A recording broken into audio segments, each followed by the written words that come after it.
when he goes to retrieve his stolen tiffin, he'll cut his hands on the thorns. Oh, that's nice. And then when he touches the tiffin, all the red ants will jump on his hands and bite him and sting him. Oh, that's also very nice. Oh, wait a minute. Are you sure you want to go to the spiritual world? Are you sure about your proposal? These guys sound a little wild. I mean, there's red ants up there too? And there's thorn trees too? I thought there was only thorn trees here. So just believe it or not, when you go to the spiritual world and embark on a Govardhan Parikrama, yes, it's a fact, you will also step on a thorn. Because there's also thorns there. And this point is proven in Brihad Bhagavatamrita by Gopakumar.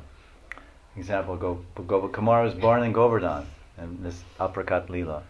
And then finally he attained the Prakat Lila of the Lord. He attained Govardhan in the spiritual world. And he went there, he said, wait a minute.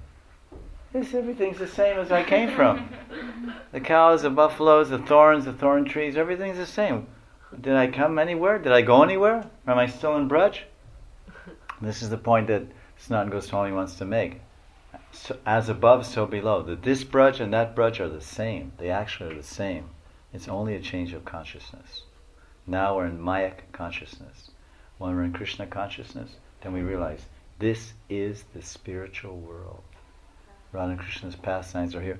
We're reading Srimad Bhagavatam. This is Nitya Lila with the Nitya Parikars, the Gopas.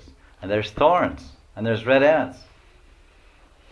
Because everyone has the idea that spiritual world means Swarga.